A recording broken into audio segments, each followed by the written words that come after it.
Good evening, everyone, and welcome to CAN TV, Channel 21. My name is Susan Reyna Guerrero, and I'm here today with Cheryl Thompson. We represent Beacon Therapeutic Diagnostic and Treatment Center.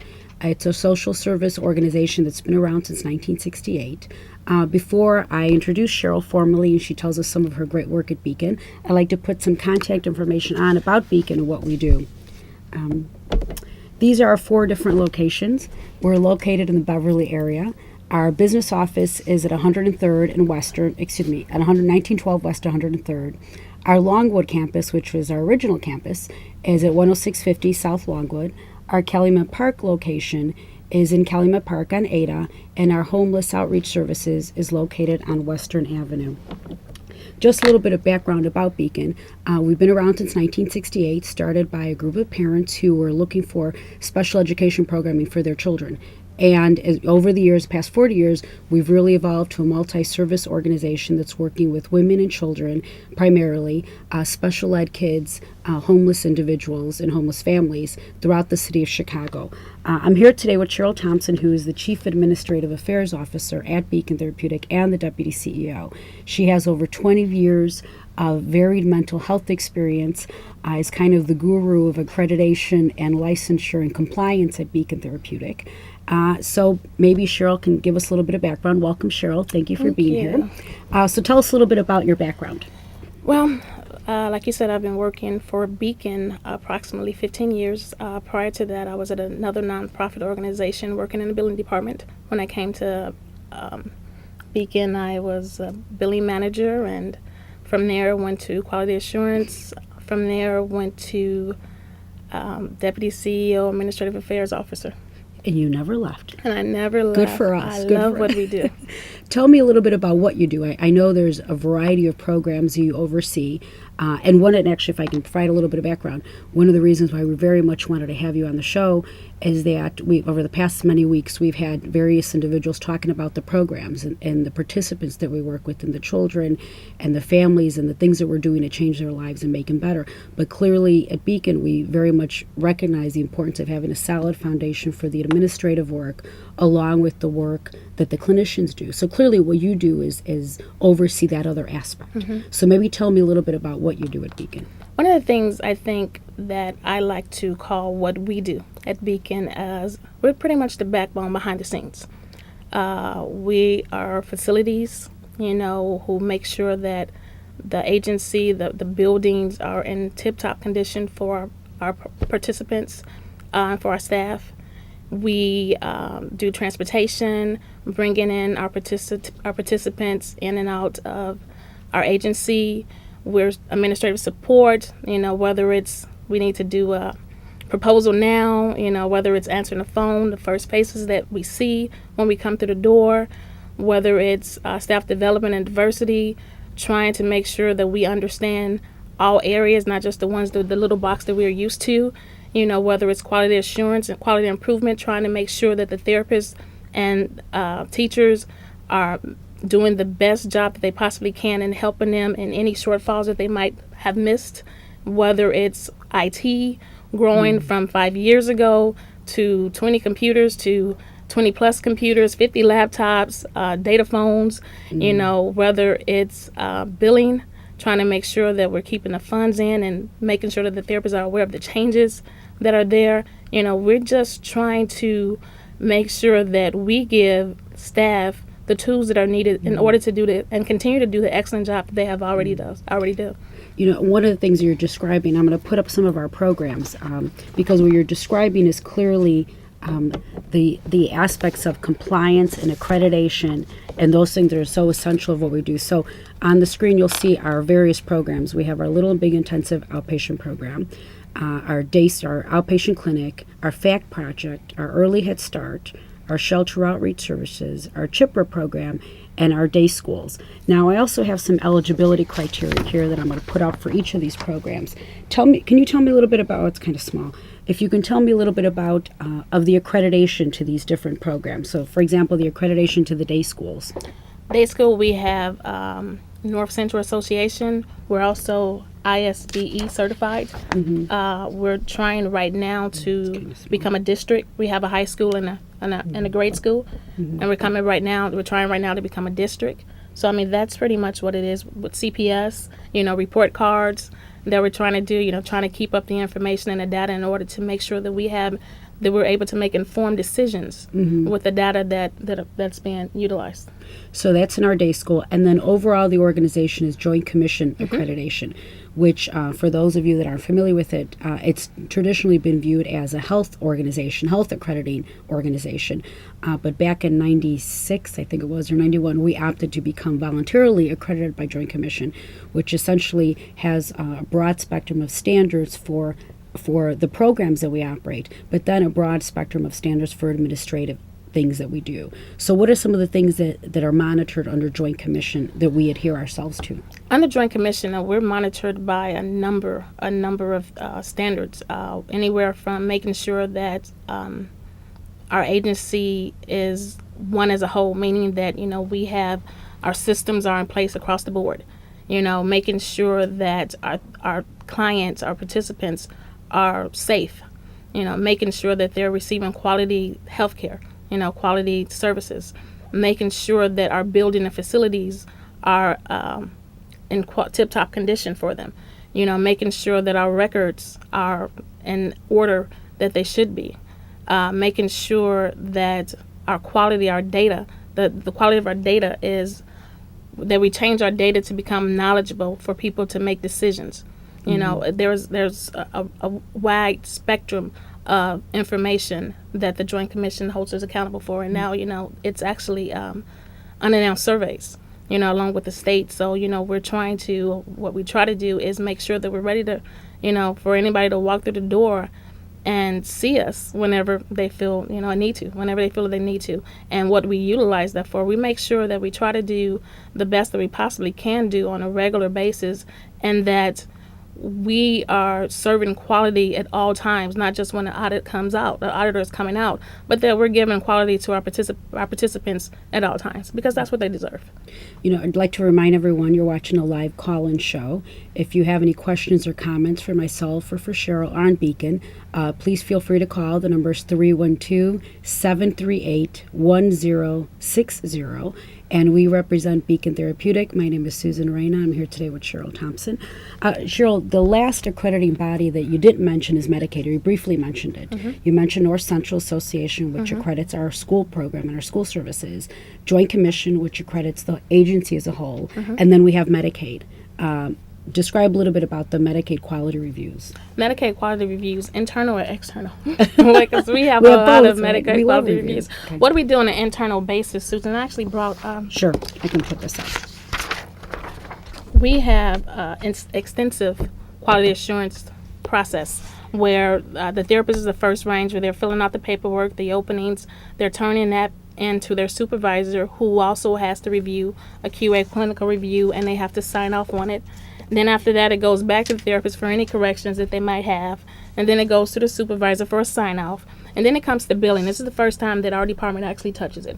It comes to billing for a quality assurance review, daily activity report, putting in the information that's actually needed. We have a quality assurance team that it goes to. They're looking at it from a standpoint to make sure all the I's are dotted, the T's are crossed, making sure that the times are correct, that the names are correct, that everybody has signed what needed to be signed. And then from there, putting in stats, any data that needs to be put in, we do that. And then it goes to the therapist for corrections, and then it comes to quality assurance team for QA paperwork, and then the progress note goes to the records librarians. There's another QA. Oh my God. I know, there's a lot. There's a lot. Well, and I think it's a very complicated process you're describing, but why it's so important is a couple of reasons. One, it's, these are dollars that we're drawing down, and we must be responsible for those dollars that we're drawing down. It's also, obviously, it's a funding stream for the organization, which is essential, but also we know that in order to be able to deliver these services to our participants, we must make sure that everything is documented correctly. And it's out of our obligation to the participants that we're showing due diligence, as well as recognizing these are dollars. If it's not written, it's not done. If it's not written, it's not done. Absolutely. So, and I realize this is a complicated process, but it's kind of a process that we've evolved over the past 10, 15 years, which still would love to get it more narrowed down, but it's tough. Apparently we have a caller. Caller? Hi. I'm just wondering, through your 42 years of a successful reputation, do you think that stems from this extensive list of accreditations that you receive annually? Thank you. Wonderful question. Actually, one of the things that I do think has set Beacon apart all these years is our continual striving for additional recognition in terms of what we're doing and holding ourselves to a higher standard. In terms of making sure that we've sought out accreditations, we've sought out other folks to come out and look at us to make sure that what we're doing is the best. So we have constantly sought out best practices, evidence-informed procedures that we can implement, and engaged in a continuous quality improvement process that looks at what goes wrong, because things do go wrong, and then being able to learn from that experience and build upon that experience. So I'd like to think that that has helped us move the past 42 years. When some of our colleagues weren't accredited or weren't looking at that, we were one of the first organizations that became accredited, both by Medicaid, then by Joint Commission, and as well as by North Central Association. So I do think that's something that's kind of set us apart over these years, and it's being able to have solid folks on board, that's made a difference. I was about to say, I think the staff also helps. No, Dedicated staff.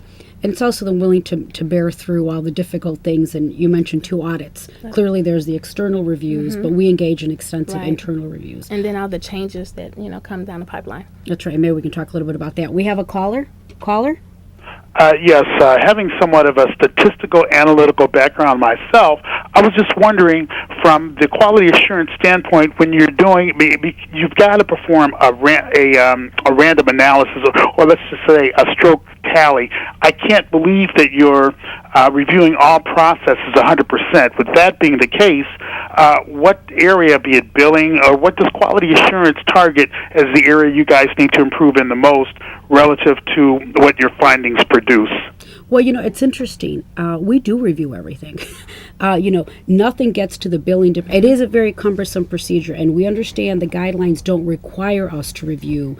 Generally, the standard is 10%. That's something that people, in Medicaid, when they come out, they don't review everything any longer. They review a percentage. But nothing gets billed until it has gone through this process that Cheryl has been describing. I think, so we have different levels of quality assurance. That's the first level of quality assurance. Everything goes through this basic review. And then at a higher level, there is a peer review process and a quality assurance team that may review greater in depth those cases that are more clinically at risk, or those cases where we describe near-miss situations where if something would have gone potentially differently, there could have been more of a challenge. Cheryl, do you want to describe a little bit more about that? It also helps to be cross-trained. One of the things that we have quality assurance members who are also billing staff. We have clinical members who are also quality assurance staff. So that also helps. So when the paperwork is turned in, it helps to have an eye looking at it from different angles in order to make sure that quality is there. And I think in terms of some of the high-risk areas that we do focus on, clearly we're dealing with children. And we automatically look at any case where perhaps child welfare organizations were contacted, where an unexpected hospitalization occurred. Those risk management type issues, they are looked at further in depth to look at what we could have done differently. That's part of our quality assurance process or organizational improvement process.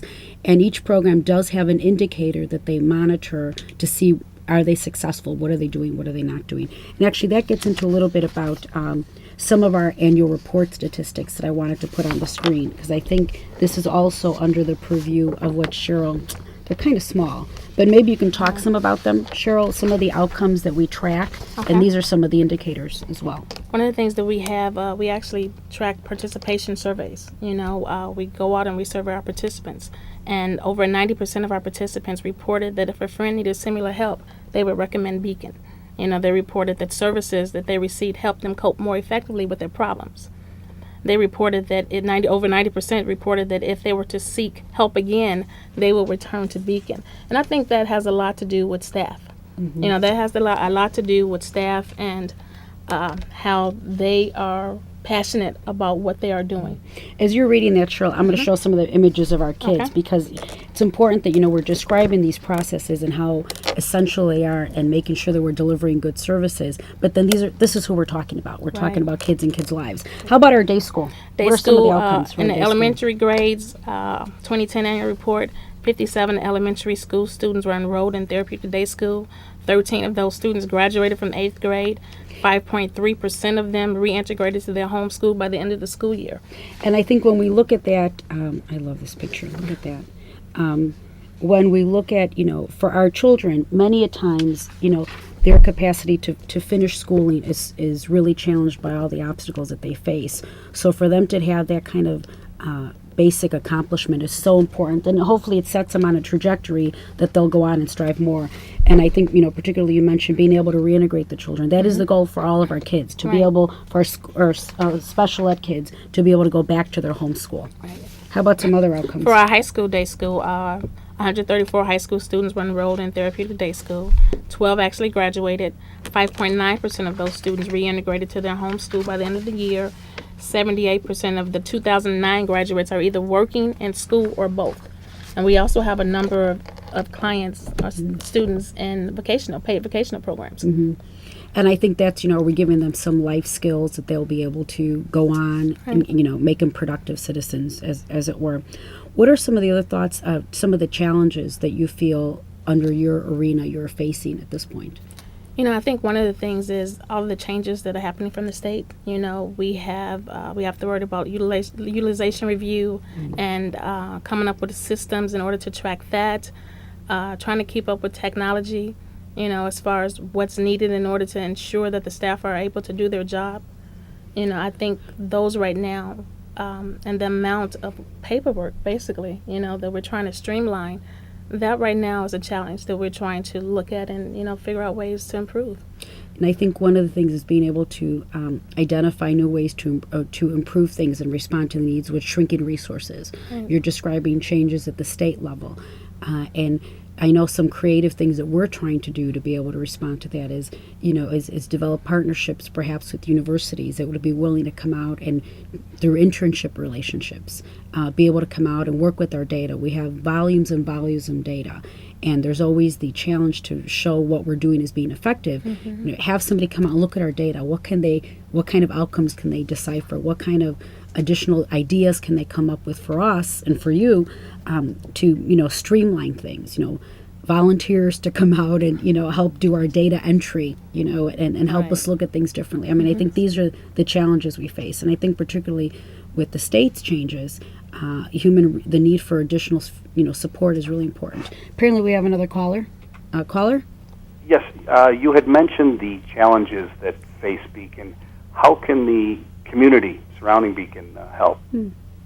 Thank you. Variety of ways. We are looking for volunteers. And as I just mentioned, our interns or individuals interested in getting their feet wet, both in administrative opportunities, data analysis, volunteers with our kids. We're always looking for volunteers. And actually, I'll put the contact information up again if individuals are interested in volunteering at Beacon. But also, of course, we're always looking for donations. Of course, monetary donations are welcome, but clearly they have the opportunity for donations, in-kind donations. We have various drives, and we're always accepting donations for our families as they're moving into their homes. They're always in need of, we call them fresh start kits. So, dishes and brooms and buckets and those kinds of things. And we're fortunate that sometimes we are getting donations from banks and for companies that are corporate citizen opportunities where they're able to make donations of items and the families need, as well as we have a major fundraiser every Christmas that just passed, and then we also have a spring fundraiser where it's people can purchase tickets to the events. But I'll put up some contact information. If you're interested in helping Beacon out in its mission, please feel free to contact us at 773-298-1243. You can also check us out on the website at www.beacon-therapeutic.org. We are always looking for individuals that are willing to help us in our mission. We do have a big picnic in the summer for our kids, so that's also an opportunity. We just had a Christmas party for the kids. And we just had a Christmas party for the kids. I'm going to show a few more pictures of the kids. What are your thoughts about the past 42 years that we've been around, Cheryl? What do you think is going to keep us going? One of the things that I think will keep Beacon going is passionate individuals, and like the caller said, people who are willing to help the lesser fortunate. People who are willing to look behind the places that no one really wants to look. One of the things that I just mentioned not too long ago to a friend of mine is that our future depends on our kids, and that's all kids. Not just our kids that we might birth or that's in our neighborhood, but that's everybody's kid, that we need to help. We need to help the kids who are going to be the futures of tomorrow, and we need people who are passionate about that. It's that's incredibly moving. I read an article today about a set of twin brothers. They're now 42, that are living underneath a bridge, a bridge in California, near Belmont, and the state of homelessness. And that's one of our largest population that we work with. And to read their story, they started off homeless at the age of 13. And I keep on thinking of, had we been able to get involved with those two twins, how differently their life could have been. Right. And we've had many children go through our doors, and we've had many of our children come back again and say, we did accept them, we made a difference. And yes, maybe they had continuing troubling lives, but clearly they were able to receive something from us. And that's the impact that I feel that we're making, and that's why it's so important, the mission and the work that we do. We are trying to give children a future, and we are trying to give parents an opportunity to become better parents. Exactly. And it's working together that we're able to do that. And I think that's what's been so helpful in being able to do this show the past several weeks, is that we really are hoping that we've gotten our mission out there in terms of what we're doing and what we're trying to do every day, but we can't do it alone. And the importance of having other people find out about Beacon and being willing to support us, and recognizing that what Beacon does, it's a combined effort of both working well with the participants, being solid in how we're doing it, but the third piece is really needing the community to support us. Exactly. I love this image because I think this really conveys what we're trying to give our children, and it's giving them some hope for the future and some degree of optimism that there is positive and light outside of sometimes they're very challenged worlds. It reminds me of one of the awards we give out, opening doors for the future. That's true. That's exactly it, opening doors for the future. And that's what we're doing for our families, and I think that work is so important. And there are many good organizations out there, and it's a privilege and an honor to be at Beacon for all these years myself, because clearly what we're doing is making a difference, and it is very much a team effort. It really is. Speaking of a team effort, this is our last show, and I wanted to take this opportunity to especially thank some individuals that we've gotten to know very well over the past several weeks that we wouldn't have been able to do the show without them. So Barbara, and I apologize if I mispronounced names, Barbara Popovic, Tiffany Bosley, Steve Nikotopoulos, a nice Greek guy, I'm sure, Sylvia Snowden, Omari N., and Mike Ewing. We're very grateful for their support and the opportunity to be on CAN TV the past several weeks. We hope to possibly do this again in the summer or in the spring. Any final thoughts, Cheryl? One of the things that I always say that I remember is 20 years from now, it won't matter what size your bank account was, what kind of car you drove, but the fact that you made a difference in the life of a child. Thank you. It's very powerful. I do think we're making a difference. And thank you very much. Again, I'll close with quick Beacon information. Oops, I think I've lost that slide. Anyhow, please feel free to contact us or look us up on the website at www.beacon-therapeutic.org. Thank you again, Cheryl, for being here today. It's a great way to end this stint on CAN TV. And